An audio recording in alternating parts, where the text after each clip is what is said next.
Hello everyone, and welcome back to Let's Play Skyrim.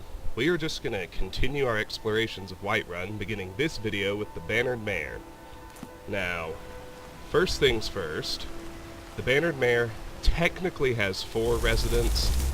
In reality it essentially has 5. Uthgerd the Unbroken has a house, but she never leaves the Bannered Mare and never goes into it. So, in this video, I will probably cover at least both those buildings, maybe one more if time permits. Now, it's very easy to make everything in the Bannered Mare free to take. Let's just chop wood one time before we go in.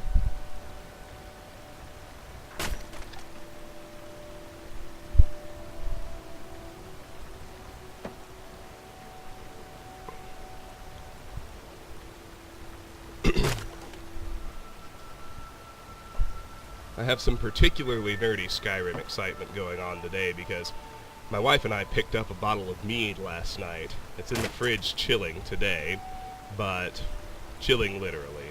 And I may crack it open and record a video later. And when everybody talks about mead, I'll actually have some, and that will be fun for me. The illusion went to 53. Excellent. Now let's head inside.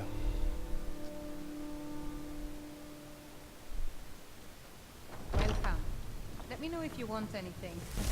Around here somewhere.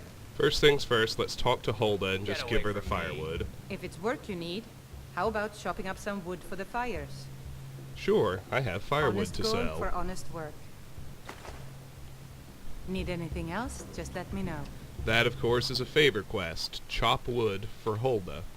Now I can take it off the list.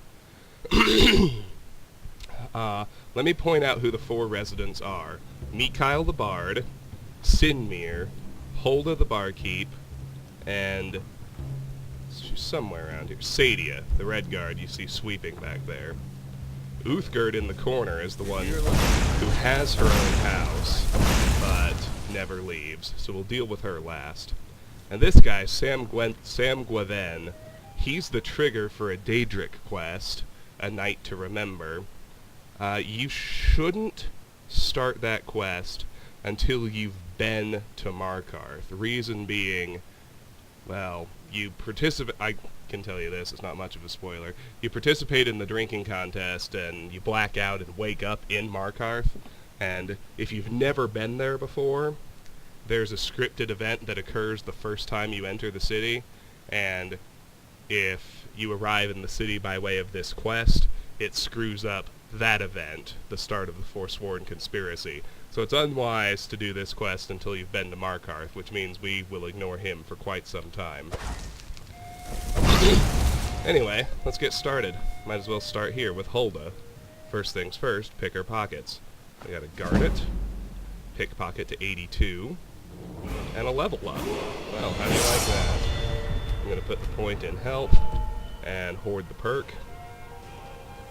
A new round of courage casters. That's good. She has 11 gold, a jug of milk, a lockpick, a silver garnet ring, and a silver necklace. Alright, now let's talk to her. Get away from me. A fine day to you, friend. May you die with a sword in your hands. I enjoy this work well enough, but I'm ready to retire. I've been thinking of selling the inn to Isolda.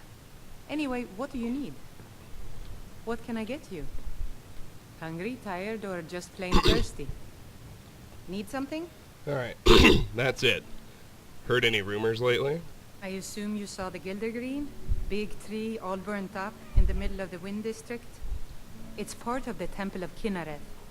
People want Danica to do something about it, but I don't know what they expect. Talked to Danica about the Gildergreen being destroyed. Heard any rumors lately? People say there is someone in Riften that can change your face, make you look completely different. Do you believe that? Locate the face sculptor in Riften. Give me the latest gossip. The companions? In Jorvaskr? They're recruiting new members from what I hear. Where can I learn more about magic? Magic is for the weak. Elves, I mean. They keep to that college in Winterhold. They know their place. Of course, there is Farengar. He might be the Jarl's wizard, but at least he's a Nord. Where can I learn more about magic? I should have guessed as much. Your kind sticks to that college in Winterhold, as well they should. You'd never think to learn from a Nord like the Jarl's wizard. Alright, well that's that. Need anything else? Just let me know. If you're looking for a challenge, Let's do Stadia you've come to the right next. place. She just has ale, If it's worth 5 gold, it, how about a horker loaf, picking up some wood? You're not. which she is guarding zealously, and a lockpick. Oh, there once Now was let's a talk to hero her. named Ragnar the If it's Red, work you're looking riding for, to Whiterun from the Hulda's the one to talk to. If you need more food or drink, speak to Hulda. Now please, no more questions. Mind your manners and pay your bills, and you'll always be welcome. If there's nothing else, I have work to do. Need something? That's it for It's her. been a pleasure. I think it's high time that you Okay. lie down and bleed. Let's do Sinmir Is next. there So then came something I clashing can and do for slashing. you? He has nothing to pickpocket, so let's just Let's talk the to brave him. lass The Matilda security in Whiterun is terrible. Shameful is what it is. The guards in this city are all lazy and undisciplined. Things need to change. redhead rolled around. Commander Caius. Walks around Dragon's Reach like a preening rooster. I could do his job blindfolded. Out with it. That's it for him. Now let's do Mikhail. Start by picking a pocket, as usual. He's got a garnet, 9 gold, Nord mead, pickpocket to 83, excellent, a sweet roll, and a gold sapphire ring. You're not getting. Alright, now let's talk to him. If it's a lady you're looking for, you best look elsewhere. Once Mikhail gets them, they're got. I'm a bard by trade. Perhaps you've heard of me. Yeah. I don't have much of a reputation in Skyrim yet, but I'm working on that, one sweet lady at a time. No doubt they still tell tales of Mikhail and his sweet songs across Cyrodiil, where last I traveled. I bet I enjoy steady patronage in the Bannered Mare. I do hope you'll watch me perform. This is the guy who wrote A Gentleman's Guide to Whiterun, incidentally. I'd better get going. This is a local. Yes? Alright, I don't think he Sure. can do any songs What we can I do haven't for you? already heard. we can ask him to take a break, though. Ah, a fine but bloody tale. I can do that one. I wanted to ask him to Oh. take a break. Sure. Come on. What can I do for you? Oh, that's not an option. All right then. Where'd you learn to play? There's a whole college up in Solitude where they teach the arts. Song, lute playing, poetry. I studied there myself. Had to leave over a misunderstanding with the headmistress. Well, more a misunderstanding with her husband. What do you do around here? I'm a bard. Trained at the Bard's College in Solitude. Wanderers like you should think about applying. Alright, Mm-hmm. that's all 4 of the Security permanent in Whiterun residents. is terrible. Shameful is what So let's start clearing out the building. As per my usual, I'm going to start in the back and work my way out. So we'll start in these bedrooms up here. Just some clutter, a drum, boots, ragged cap, clothes, 2 cups, a lute, 5 potatoes, thief of virtue, we've already read, more clutter inside the end table, wooden bowl, and a copy of Wabbajack, we've also read. A little bit of clutter, fine boots and fine clothes. Let's hit the next bedroom. Cast iron pot, 11 gold, wooden plate, broom, jug. Inside the chest, wooden sword, clothes iron, gold, horse hide and ice wolf pelt. Hey, leathers, because I don't need either of those particular hides for anything else. Boots, coin purse, wooden plate, sliced idar, cheese, and wine. Let's head down to the kitchen. Do a few more courage castings before we start cleaning it out. And start at the back. I'll clear this table just so I don't knock anything over. Hopping onto it to get everything on these shelves.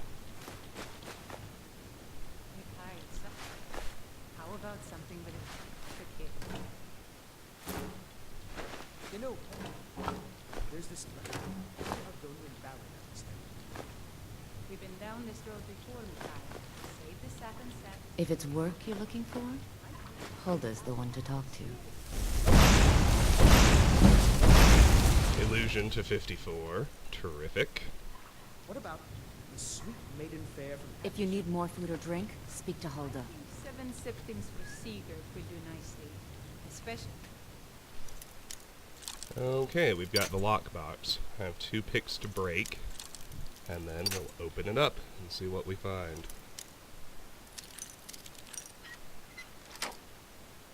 when they're in the... 268 gold, and an iron ingot. Good news, everybody. With that one, we only need 689 more before we can start using them. Okay. Let's just clear out these shelves. Not really much of use. Let's get all this hanging stuff. I'm counting 4 elves' ears, 2 salmon, a rabbit, a pheasant, 3rd salmon. We got 3 sacks up here. And a jug. And get down into these shelves. And the kitchen is clear. Good. Mind your manners and pay your bills, and you'll always be welcome. Let's do the other upstairs. Starting all the way over here, and then working our way down. If you're looking for a challenge, you've come to the right place. Clear off this little table. This cupboard has 10 gold and a tankard. Just work our way out.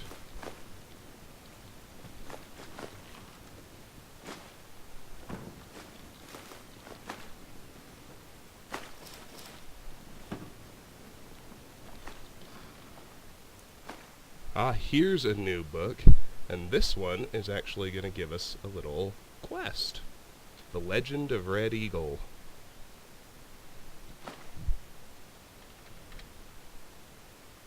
Grab it out right now. Actually, I forgot to mark the 2 new miscellaneous objectives she gave me. Let's do that, and then let's read the book. The Legend of Red Eagle, by Tredain Dren, Archivist of Winterhold. This tale was transcribed from the memory of Clarice Vienne, student of Winterhold. Elements of the legend suggest a date circa 1st era 1030, though as with any oral tradition, much of it is likely a later anachronism. Curiously, stories of a similar king and his legendary blade appear in other ancient myths of the Reach. Long ago a child was born in the Sundered Hills. They named him Pheolan, which means Red Eagle in the tongue of the Reach, for the screeching bird call that greeted his birth, and the crimson blooms on the autumn hills. Thus began his legend, Reach child, born under auspicious skies, his very name the color of blood. 10 kings ruled the Reach in those days, and though men were free, the people were scattered and warred amongst themselves. The augurs foresaw the boy's destiny, a warrior without peer, first and foremost lord of the Reach, chosen to unite all under his name. Pheolan grew in years and strength, and it seemed the prophecy would be fulfilled. The banner of the Red Eagle was raised along the cliffs of the Reach, and his people prospered. Then came Hestra, Empress of the South, riding to war. One by one the kings stood before her. One by one they fell aside, bending knee in imperial bargains or slaughtered on the battlefield. Her legions came at last to the Sundered Hills, and envoys were sent to bargain for their surrender. Pheolan refused to yield the freedom of his people, but the elders were afraid, cast him out, and accepted the imperial yoke. Thus was stolen by the foreign invaders his land, his people, his very name. In the years that followed, Red Eagle became known as the untamed spirit of the Reach, unbowed, unbroken, stained by the blood of his foes. He gathered loyal Reachmen to himself, those who clung to the old ways, who yearned for freedom, and forged a new nation. Together they fell upon the occupiers and the traders by night, disappearing into the cliffs and caves each morn, evading capture. It was not enough. For every imperial patrol and garrison they wiped out, yet more seemed to march from the green south to replace them. One night, under a cloud-choked sky, the men of the Red Eagle warmed themselves over damp fires of smoldering moss. A huddled, shambling figure came to them, cloaked in rags, face cowled. Though his men mocked and cast stones at the stranger, Phelan sensed something, and beckoned. The cowl was thrown back in the dim light, when she revealed herself to be one of the ancient and venerable hag-ravens. She offered power for a price, and a pact was made. Thus was brokered to the witch his heart, his will, his humanity. From that day forth his was a spirit of vengeance, pitiless and beyond remorse. The rebels grew in strength and numbers, and none could stand against them. Phelan's eyes burned coldly in those days, black opals reflecting a mind not entirely his own. 2 years passed, and the foreigners were all but driven out from the Reach. Such peace could not last, however, and a great host fell upon them, a swift army of invaders unlike any before. For a fortnight Hestra's generals laid siege to Red Eagle's stronghold, till he himself came forth for battle, alone and robed in nothing but his righteous fury. 1,000 foreigners fell before his flaming sword, and the enemy was routed. Yet when night fell, so too did he. The warriors who came to him said Phelan's eyes were clear again on that final night. He was taken to the place prepared for him, a tomb hidden deep within the rock. With his remaining strength he presented his sword to his people, and swore an oath. Fight on, and when at last the Reach is free, his blade should be returned, that he might rise and lead them again. Thus was given for his people his life, his dream, his sword. But when every debt is repaid in blood, these he shall reclaim once more. Well, there we go. And that got us a new objective. Find Red Eagle's sword. Let's get under the stairs now. Just a bunch of food. That's alright. The security in Whiterun is terrible. Shameful is what it is. Let's do this back bedroom now.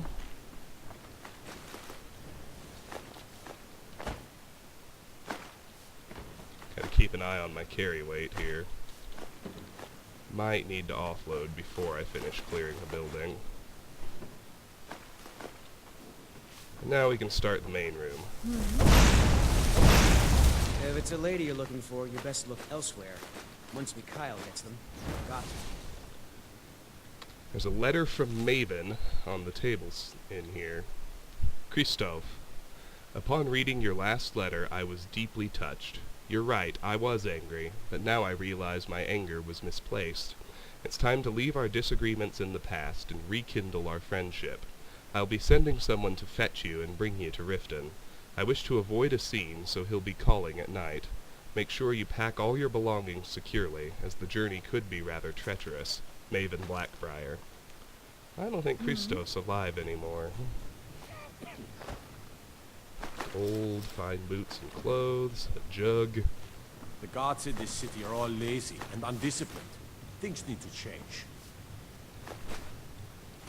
Let's go around the fire pit, do the tables around there. Now let's duck If you're behind the looking for bar. a challenge, you've come to the right Start in the place. back like I typically do.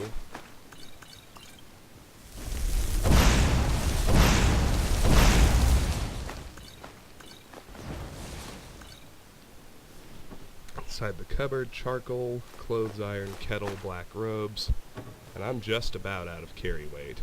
In fact, I can't carry that mammoth tusk. A goat cheese wheel, a fly amanita,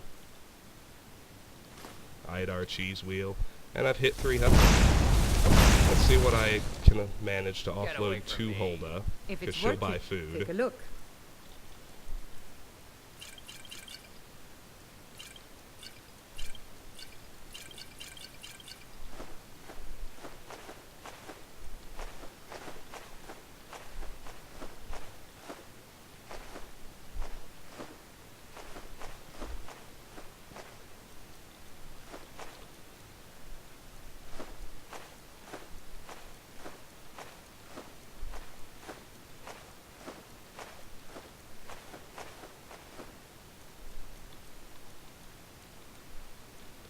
Well, that's it for Need it. now. Anything else? Just let me know. Although that alone got me 20 extra pounds.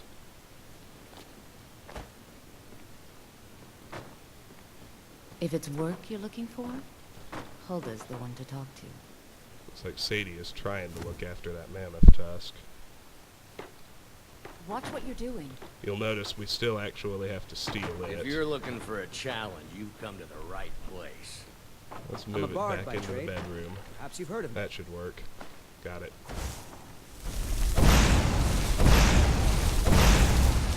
£15. A few drinks, a few laughs, and a contest. What could be 13. better? Need more 7. food or drink? Speak to 1. Hulda. Grab a leather strip. Can't take that. Can't take that. I can take the black robes. Mind your manners and pay your bills. Now, Always be welcome. I need to go I outside. enjoy to this work offload. well enough, but I'm ready to retire. I've been thinking of selling the entry solda. It's nearly 8 o'clock, so...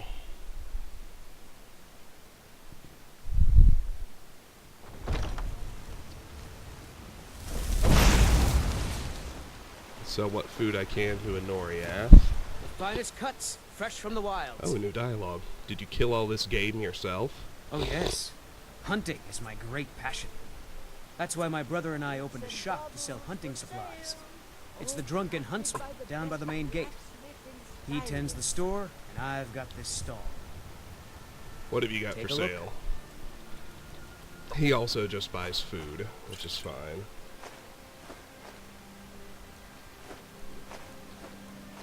What I really need to do is just go hit Bellathor, sell all that clutter, then I'll have plenty of space to finish clearing the joint out.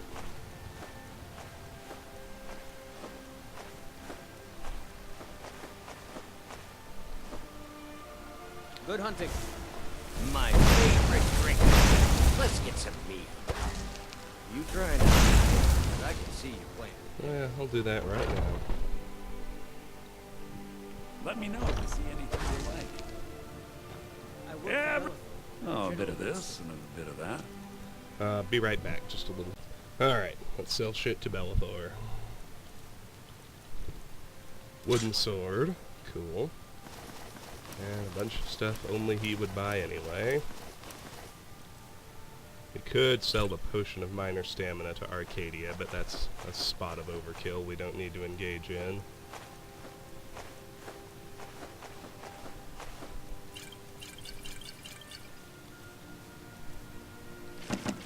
Selling the books, and here is where we'll make some room, selling him all this clutter.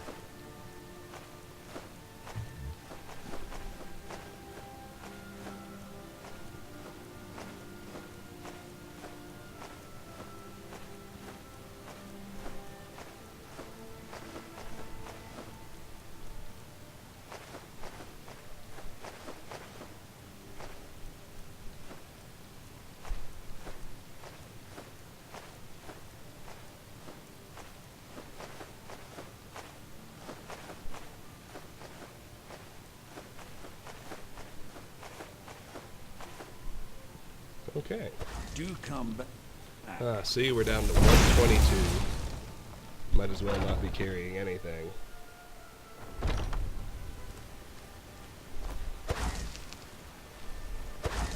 I've got a hungry dog. So selling my produce is really the only way. Back in here and back to work. Come on in. Let me know if you need anything, or take a seat by the fire, and I'll send someone If over. you're looking for a challenge, you've come to the So right we were place. in the cupboard. Child's doll, 2 kettles, 5 green apples.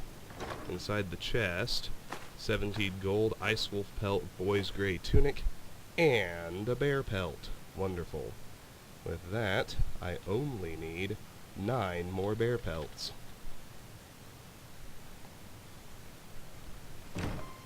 We eliminated a digit. That's always exciting. Alright, let's look up. We got 2 elves ear, 2 garlic, frost miriam, a pheasant, and a rabbit. Illusion to 55. Clear this little table. And now we'll start working on the actual bar counter.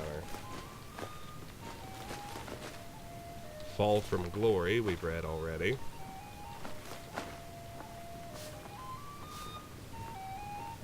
just have all these tables and shelves out here at the front. Goblet, jug, goblet, wooden plate, salmon meat. Bunch of food and dishes here. One cup on those shelves. Oh, there once was a hero named Ragnar the Red who came riding to Whiterun from old Rorikstead. Alright. Next up, we're gonna deal with Uthgerd. First I'll pick her pocket. Ale. Amethyst. Pickpocket to 84. Awesome. 6 gold. The key to her house. A lockpick. A rabbit haunch. And a belted tunic. Now Uthgerd is going to be our first brawl, so let me talk briefly about brawling. Brawling's basically just a fist fight. If you attack with anything else, including a spell, it becomes a crime. Everybody tries to kill you. But there are a couple of loopholes.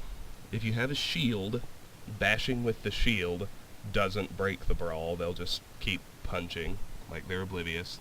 And restoration magic. You can heal yourself in a brawl, and you'll be just fine. So, I think this will be plenty easy on Adept, but brawling on Legendary is one of the hardest things in the game. But on Adept we should be fine without any of those loopholes. Let's just talk to her. Think you can go blade to blade with me? You'd be dead in 6 seconds. Want to hear a little Nord wisdom? You don't really know a woman until you have a strong drink and a fist fight with her. Keep walking, soft gut. I'm more woman than you can handle. Well, I got no quarrel with you, but I won't turn one down neither. Yes? Until next time. Alright, now let's do our dialogues. You must really love to fight. The heat of the battle is the fire that forges the strongest blades. It's an old Nord proverb. That, and a true Nord never misses a chance to test her worth. Sounds like you've got a grudge. You've been talking to those companions? Too hot-headed, they cried. Weak, pathetic cowards, the lot of them. Why'd the companions reject you? It wasn't my fault. I told them over and over that it was an accident. They wanted me to prove my worth. So they threw me up against a young whelp of a lad, hardly old enough to grow his first chin hairs. I guess they thought a woman wasn't strong enough to hurt him. I didn't mean for him to die. Why would I want that? I just lost control. You think you can take me on? And why not? I could beat anyone in this city, barehanded. 100 gold says I knock your hide to the ground. You're on. Just Brawl, fists. 100 no gold. weapons, no magic, no crime. Let's go. This is on the quest list too, but we have to win the brawl. But fight is a favor style quest for most people. Come on. For Never should have several people who offer it.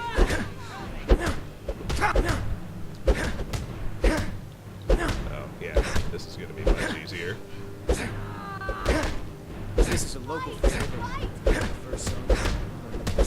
Ragnar the Red. Will destroy you.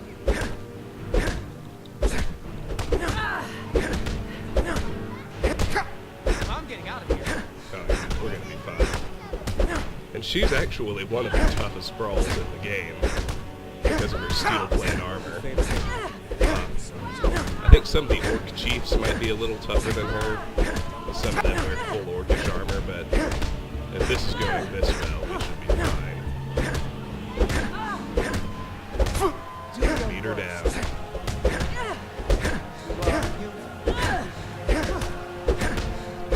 I'm not even having to use any loopholes.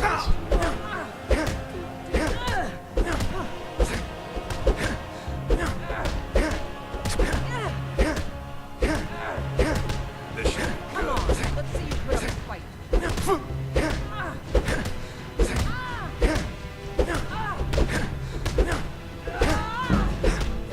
Heavy armor to 34. That's something.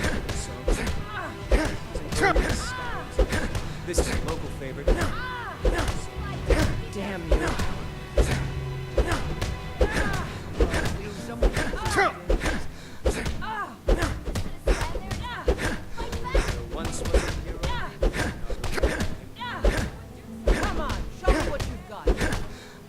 That's your best, huh?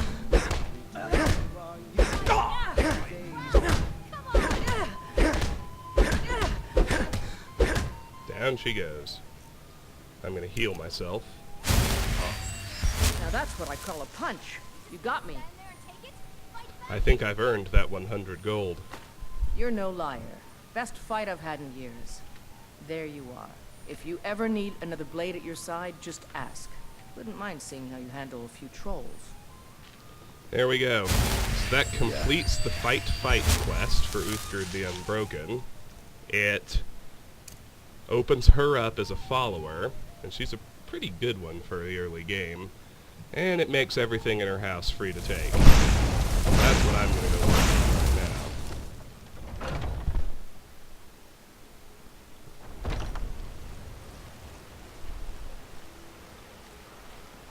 So we've finished off the Plains District. Time to head up to the Wind District. I think I've only been going 30 minutes, and Uthgerd's house won't take long to clear at all, so we can probably do at least one more. I shouldn't talk ahead of myself. Let's clear out Uthgerd's house first.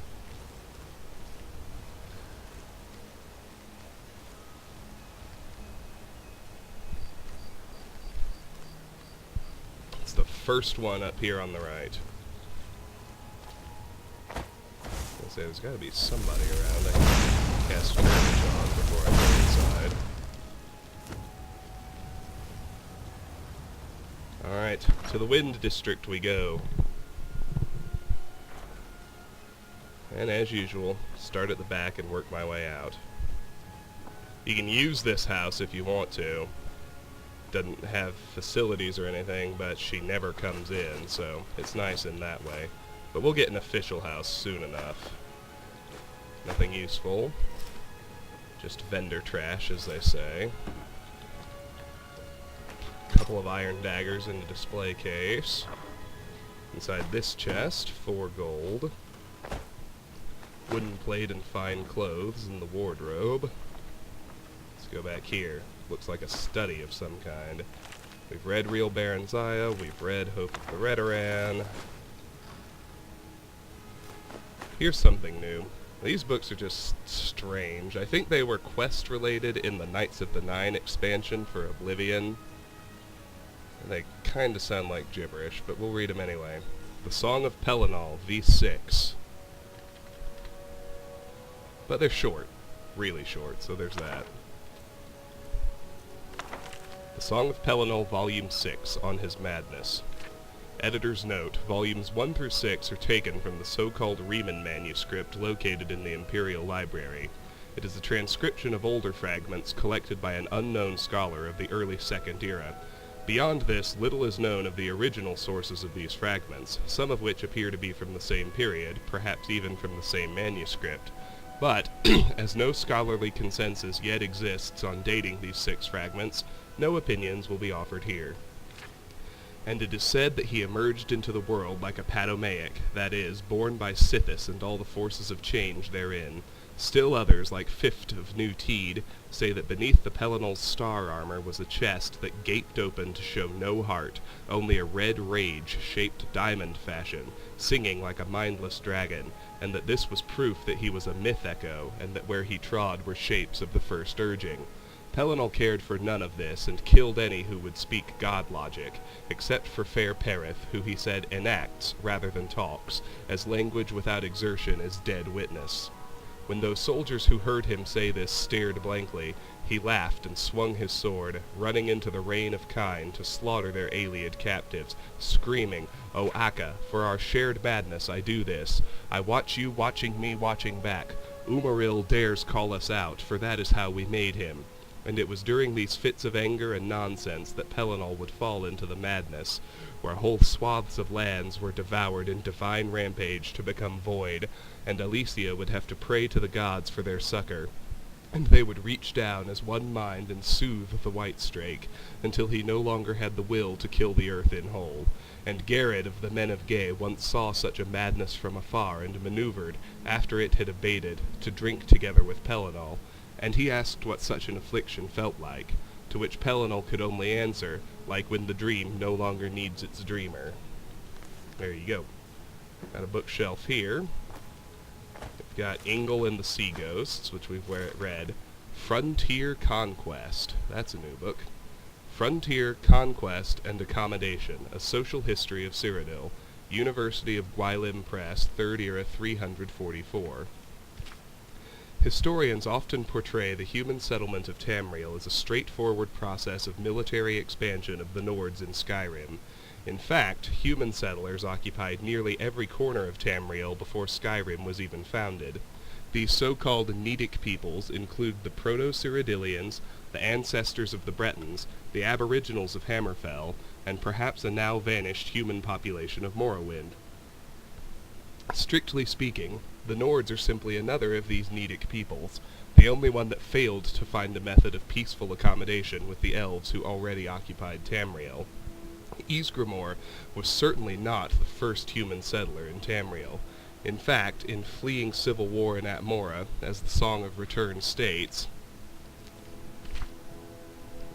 Ysgramor was following a long tradition of migration from Atmora. Tamriel had served as a safety valve for Atmora for centuries before Ysgramor's arrival. Malcontents, dissidents, rebels, landless younger sons all made the difficult crossing from Atmora to the new world of Tamriel. New archaeological excavations date the earliest human settlements in Hammerfell, High Rock, and Cyrodiil at ME 800 to 1000, centuries earlier than Ysgramor, even assuming that the 12 Nord kings prior to Harold were actual historical figures. The Nedic peoples were a minority in a land of elves, and had no choice but to live peacefully with the elder race. In High Rock, Hammerfell, Cyrodiil, and possibly Morrowind, they did just that, and the Nedic peoples flourished and expanded over the last centuries of the Merethic era. Only in Skyrim did this accommodation break down, an event recorded in the Song of Return. Perhaps being close to reinforcements from Atmora, the Proto-Nords did not feel it necessary to submit to the authority of the Skyrim elves. Indeed, the early Nord chronicles note that under King Harold, the first historical Nord ruler, 1st era 113 to 221, the Atmoran mercenaries returned to their homeland following the consolidation of Skyrim as a centralized kingdom. Whatever the case, the pattern was set. In Skyrim, expansion would proceed militarily, with human settlement following the frontier of conquest, and the line between human territory and elven territory was relatively clear.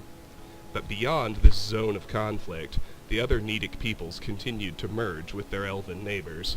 When the Nord armies of the First Empire finally entered High Rock and Cyrodiil, they found Bretons and Proto-Cyrodiils already living there among the elves.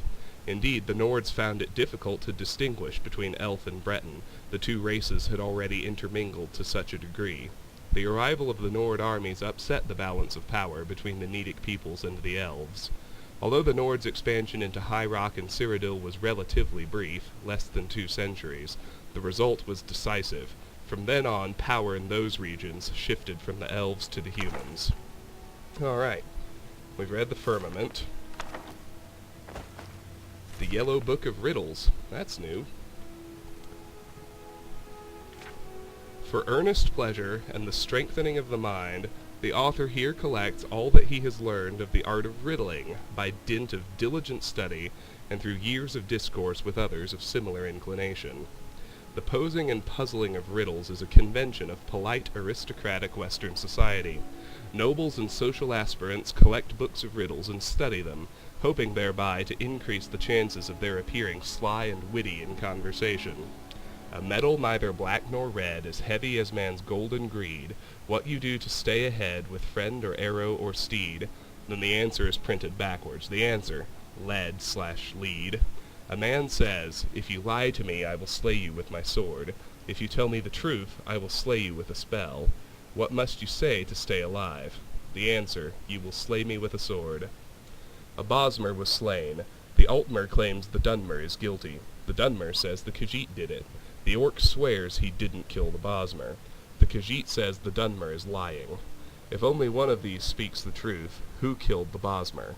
The answer, the Orc.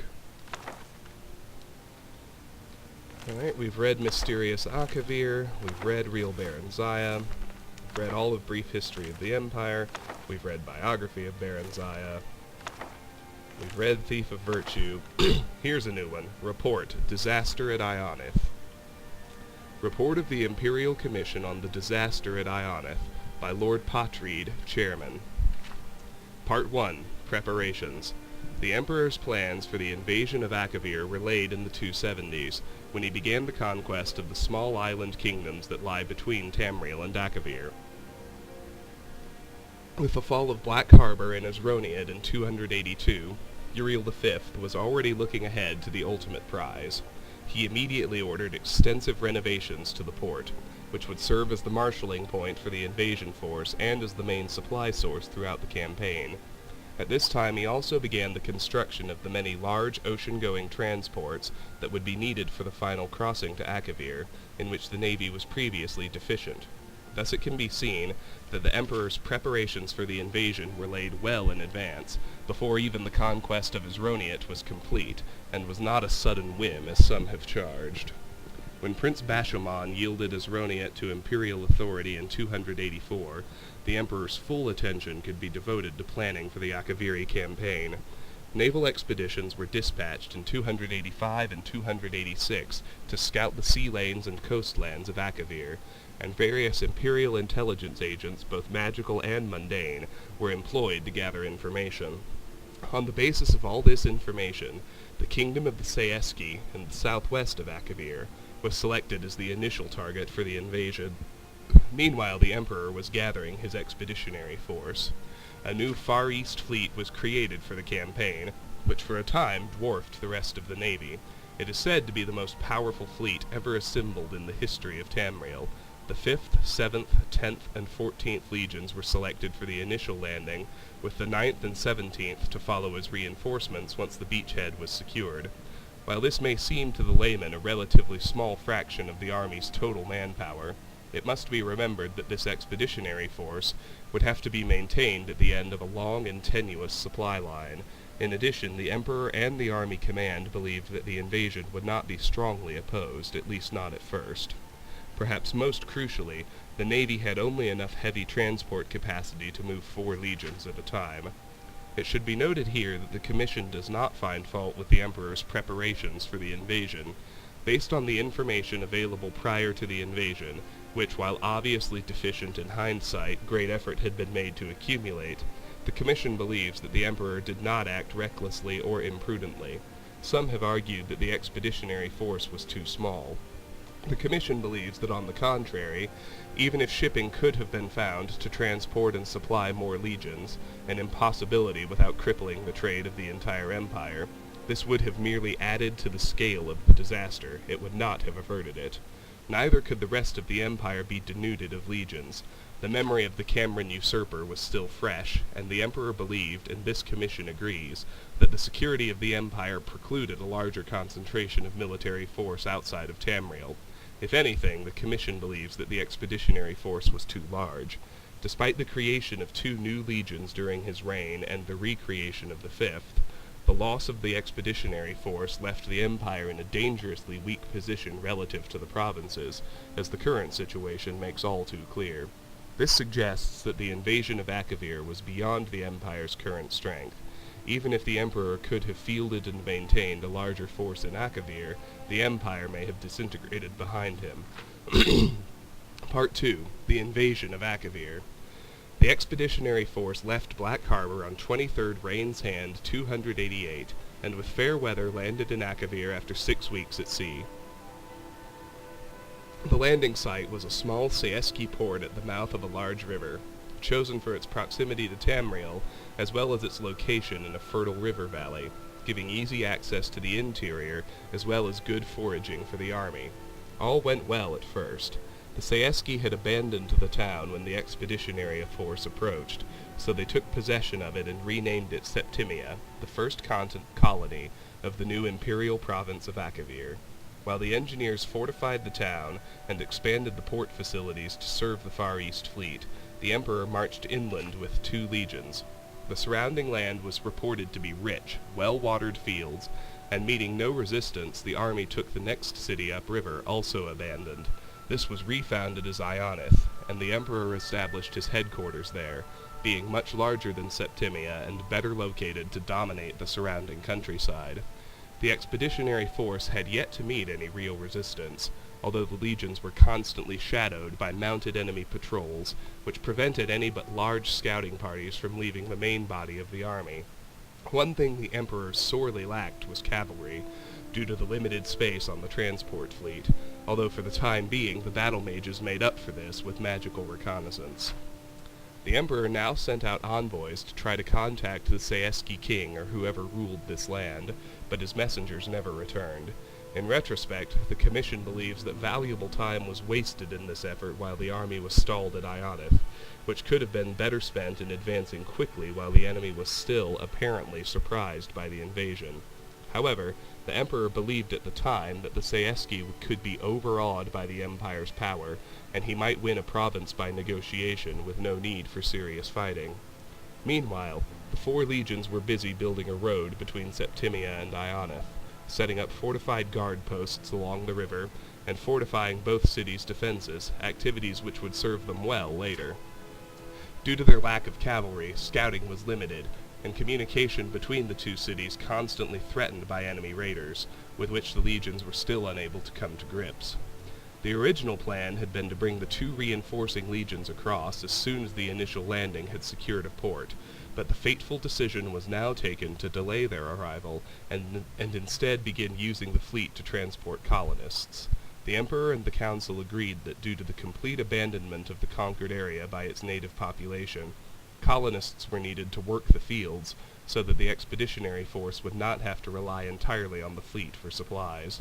In addition, unrest had broken out in Ineslia athwart the supply route to Akavir, and the Council believed the 9th and 17th Legions would be better used in repacifying those territories and securing the expeditionary force's supply lines.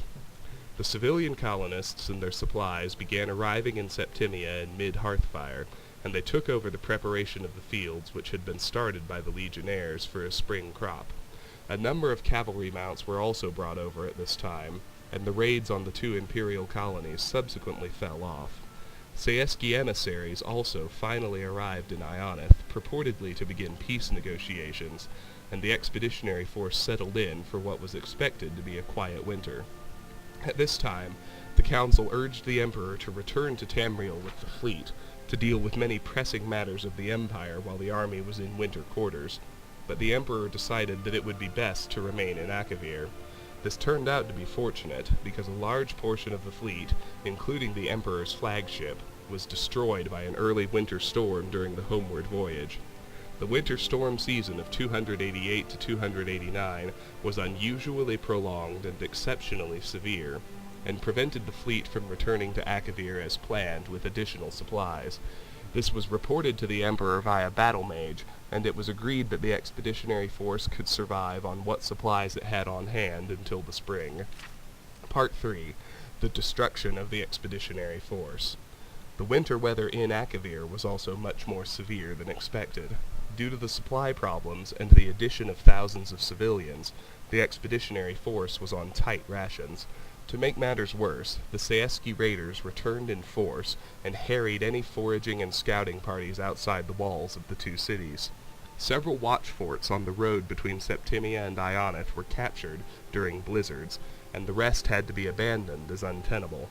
As a result, communication between the 2 cities had to be conducted entirely by magical means, a continuing strain on the Legion's battle mages.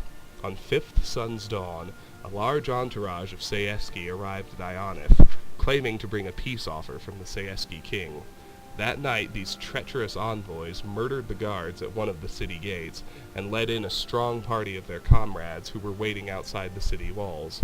Their clear intention was to assassinate the Emperor, foiled only by the vigilance and courage of troopers of the 10th who were guarding his palace. Once the alarm was raised, the Saeski inside the city were hunted down and killed to the last man.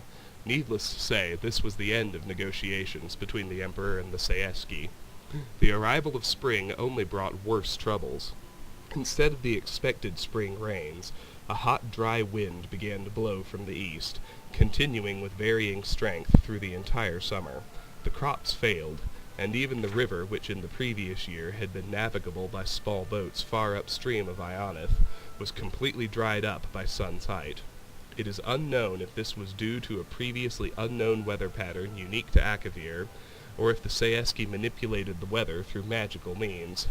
The Commission leans towards the former conclusion, as there is no direct evidence of the Saeski possessing such fearsome arcane power, but the latter possibility cannot be entirely ruled out. Due to prolonged bad weather, the supply fleet was late in setting out from Black Harbor. It finally left port in early Second Seed, but was again severely mauled by storms and limped into Septimia 8 weeks later, much reduced. Because of the increasingly desperate supply situation in Akavir, the Emperor dispatched most of his battle mage corps with the fleet to assist it in weathering the storms which seemed likely to continue all summer. At this time, the Council urged the Emperor to abandon the invasion and to return to Tamriel with the expeditionary force, but he again refused, noting that the fleet was no longer large enough to transport all 4 legions at once. The Commission agrees that leaving 1 or more legions behind in Akavir to await the return of the fleet would have damaged army morale, but the Commission also notes that the loss of 1 legion would have been preferable to the loss of the entire expeditionary force. It is the unanimous opinion of the Commission that this was the last point at which complete disaster might have been averted. Once the decision was made to send the fleet back for reinforcements and supplies, events proceeded to their inevitable conclusion. From this point on, much less is known about what transpired in Akavir. With most of the battle mages assisting the fleet, communication between the expeditionary force and Tamriel was limited, especially as the situation in Akavir worsened, and the remaining battle mages had their powers stretched to the limit, attending to all the needs of the legions. However, it appears that the Saeski may also have been actively interfering with the mages in some unknown manner. Some of the mages in Akavir reported their powers being abnormally weak, and the mages of the War College in Cyrodiil, who were handling communications for the Council, reported problems linking up with their compatriots in Akavir, even between master and pupil of long training. The Commission urges that the War College make a particular study of the arcane powers of the Saeski, should the Empire ever come into conflict with Akavir again. What is known is that the Emperor marched out of Ionith in mid-sun's height, leaving only small garrisons to hold the cities. He had learned that the Saeski were massing their forces on the other side of a mountain range to the north, and he intended to smash their army before it could gather full strength and capture their supplies, of which he was in desperate need. This rapid advance seems to have taken the Saeski by surprise, and the expeditionary force crossed the mountains and fell on their camp, routing the Saeski army and capturing its leader, a noble of some kind. But the Emperor was soon forced to retreat, and the legions suffered heavily on their retreat to Ionith. The Emperor now found himself besieged in Ionith, cut off from the small garrison at Septimia, which was also besieged. By this time, it seems that the efforts of the few remaining battle mages were devoted entirely to creating water to keep the army alive, a skill not normally emphasized at the War College. The fleet had arrived safely back to Black Harbor, thanks to the battle mage corps, but all attempts to return to Akavir were frustrated by a series of ever more savage storms that battered Isroniet throughout the rest of 289. The Council's last contact with the Emperor was in early Frostfall. By Evening Star, the Council was extremely worried about the situation in Akavir, and ordered the fleet to sail regardless of the risk. Despite the continued storms, the fleet managed to press on to Akavir. Hope was raised when contact was made with the Emperor's battle mage, who reported that Ionith still held out. Plans were quickly laid for the expeditionary force to break out of Ionith and fall back on Septimia, where the fleet would meet them. This was the last direct contact with the expeditionary force. The fleet arrived in Septimia to find its garrison under savage assault from a large Saeski army. The battle mages with the fleet threw back the enemy long enough for the survivors to embark and the fleet to withdraw. The few survivors of the expeditionary force who reached Septimia told how the Emperor had led the army out of Ionith by night 2 days earlier, successfully breaking through the enemy lines, but then being surrounded by overwhelming forces on the road to Septimia. They told of a heroic last stand by the Emperor and the 10th Legion, which allowed a remnant of the 14th to reach Septimia. 2 survivors of the 10th arrived in Septimia that night, having slipped through the enemy lines during their undisciplined victory celebration. These men confirmed having seen the Emperor die, cut down by enemy arrows as he rallied the 10th shield wall. Part 4, Conclusion. The Commission believes that the invasion of Akavir was doomed from the start for several reasons, none of which could have been foreseen beforehand, unfortunately. Despite extensive intelligence gathering, the expeditionary force was clearly unprepared for the situation in Akavir.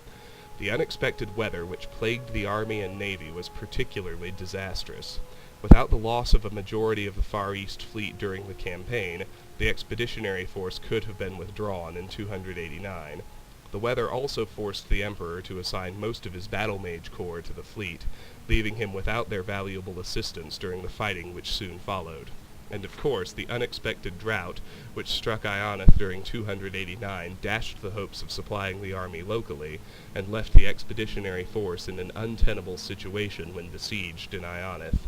The Saeski were also much stronger than intelligence reports had suggested. Information on the size of the army the Saeski were eventually able to field against the expeditionary force is vague, as the only serious fighting took place after regular communications were cut off between the Emperor and the Council. Nevertheless, it seems likely that the Saeski outnumbered the Emperor's forces by several times, as they were able to force 4 crack legions into retreat, and then keep them under siege for several months. As was stated previously, the Commission declines to criticize the initial decision to invade Akavir. Based on what was known at the time, the plan seemed sound. It is only with the benefit of hindsight does it become obvious that the invasion had very little chance of success. Nevertheless, the Commission believes several valuable lessons can be taken from this disaster. First, the Saeski may have extremely powerful arcane forces at their command. The possibility that they may have manipulated the weather across such a vast region seems incredible, and it should be noted that 3 commissioners strongly objected to this paragraph even being included in this report. But the Commission believes that this matter deserves urgent investigation. The potential danger is such that even the slight possibility must be taken seriously. Second, the Saeski appear to possess no navy to speak of. The expeditionary force was never threatened by sea, and the Far East fleet fought nothing but the weather. Indeed, initial plans called for a portion of the fleet to remain in Akavir for use in coastal operations, but in the event there were very few places where the large vessels of the fleet could approach the land, due to the innumerable reefs, sandbars, islands, etc. that infested the coastal waters north and south from Septimia. Due to the utter lack of trees in the plain around Septimia and Ionith, the expeditionary force was unable to build smaller vessels which could have navigated the shallow coastal waters. Any future military expeditions against Akavir would do well to consider some way of bringing a means for inshore naval operations in order to exploit this clear advantage over the Saeski, an advantage that was sadly unexploited by the expeditionary force. Third, much longer-term study needs to be made of Akavir before another invasion could even be contemplated. The information gathered over the 4 years prior to the invasion was extensive, but clearly inadequate. The weather conditions were completely unexpected, the Saeski much stronger than expected, and the attempted negotiations by the Emperor with the Saeski a disaster. Akavir proved alien beyond expectation, and the Commission believes any future attempt to invade Akavir should not be contemplated without much greater knowledge of the conditions, politics, and peoples of that continent than presently obtains. Finally, the Commission unanimously concludes that given what we now know, any attempt to invade Akavir is folly, at least in the present state of the Empire. The Empire's legions are needed at home. One day, a peaceful, united empire will return to Akavir and exact severe retribution for the disaster at Ionith and for our fallen emperor. But that day is not now, nor in the foreseeable future. Interesting. Alright, little table here. Few minor goodies up here. Let's clear out this cupboard. 6 gold and a wooden plate.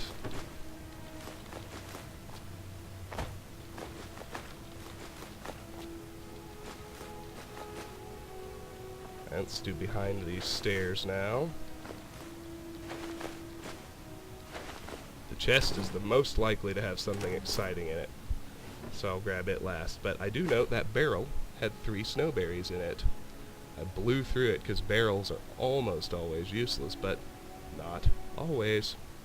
So 3 snowberries, good. I only need 20 more. 20 more snowberries, and it'll be all set. I get everything else, yeah, so let's open the chest now. And it only has a pittance of gold inside. So it goes.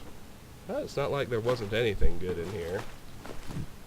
That book took a long time to read, and now it's been nearly an hour, so I think I'm gonna offload and call it a video. Let's sell what I can inside the Drunken Huntsman. I'll need to get back to Bellator eventually. Drunken Huntsman is a unique and kind of cool place to sell things off, because he buys weapons and armor like a smith, and he also buys food. But he won't buy potions, and he won't buy what are you hunting? You know, miscellaneous. I don't want to know.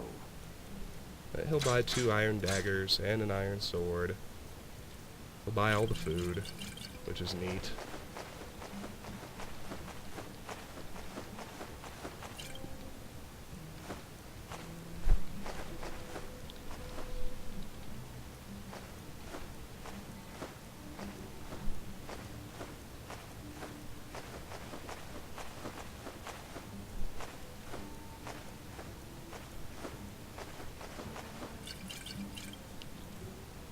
And he'll buy 2 charcoal. Well, there you go. Thank you very much for your business. This is going to be a little cheesy, because I need to wait for Bellator to open. It won't be that cheesy, though. I'm just going to wait 1 hour at a time, so I can cast down my Magicka bar. Get some illusion experience. No reason not to. Watch the magic. Alright. 10 hours. 9. 8. Illusion to 56. Wonderful. 7.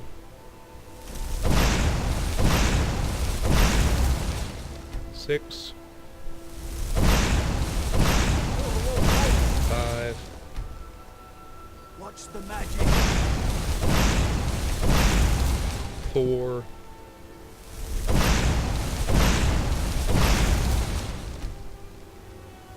3. 2. 1.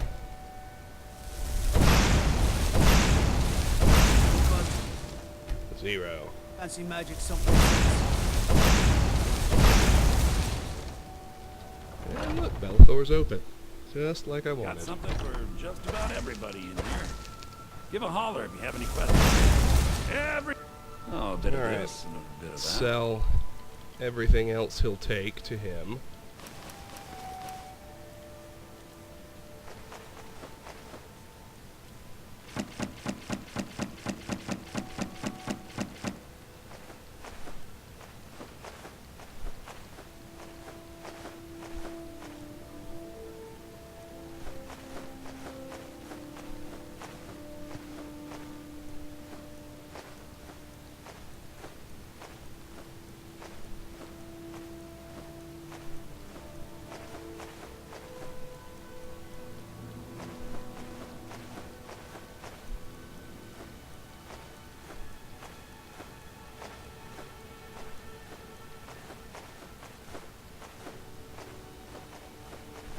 Alright.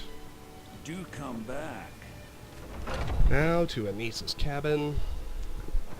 See, I had some bold talk of doing a 3rd building, but it's been about an hour, and I don't like to have my videos longer than that, if I can help it.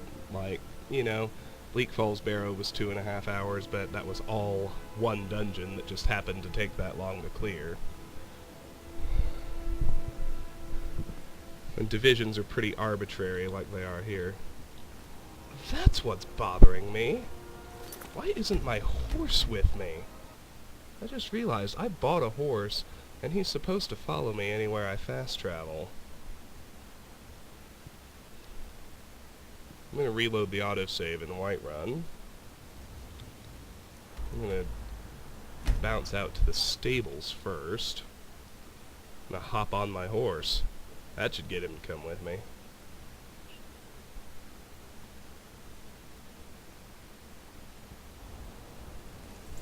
This is my horse. Paid for it. 57. Awesome. Yeah, come on, horse. We're heading out. My reasons are silly, but yeah, I'll be moving to Breeze Home fairly soon, and, you know, I need the horse to come with me to Anis's cabin if that's going to happen. It also means I can cast Courage on him. So, one other note about horses, they regenerate very quickly. Regenerate health, I mean. So, might as well rock a sneak attack on him. Every so often. It's because I'd really like to be able to run full speed. I'd like sneak to get to 100 sooner rather than later. Alright, stolen stuff goes in here. All that jewelry. All this food. Anything in here that qualifies as clutter, of which all I'm seeing is the mammoth tusk. So, everything else is useful.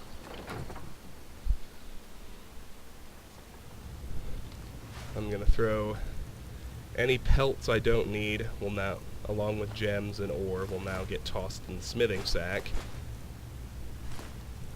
And when I do crafting sessions, I'll just do a round of smithing the same way I have been doing alchemy. Snowberries go in here. Need 29 of each. I'm down to only needing 20 more. Hooray. Alright, rest of the ingredients just go in here. I'll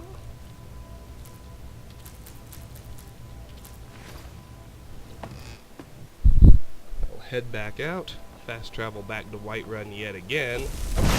2 more buildings cleared. And we're getting pretty close to the end. Next video I'm going to do Carlotta Valentia's house first, so we can do a little favor quest for her that'll make everything free to take.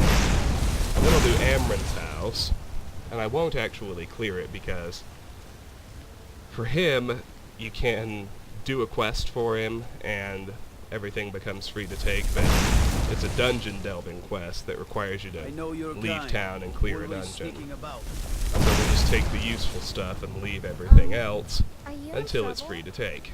Is that why you're hiding like that? So, get over here next to Carlotta and Mila and get ready to talk to them and clear out their house in the next video. This has been Let's Play Skyrim. We've successfully cleared out the Bannered Mare, and with it the entire Plains District, and Uthgerd's house, so we're breaking through into the Wind District now. We'll do Carlotta Valentia's house next time, and probably one other, probably Amren's, and then we'll have, let me see how many buildings are left. We have Carlotta Valentia's house, Amren's house, Heimskir's house, House of Clan Greymane, House of Clan Battleborn, the Hall of the Dead, the Temple of Kinnereth, Dragon's Reach, and Jorvaskr. So 9 buildings left. I will see you all then. Until then, thank you very much for watching. Bye-bye.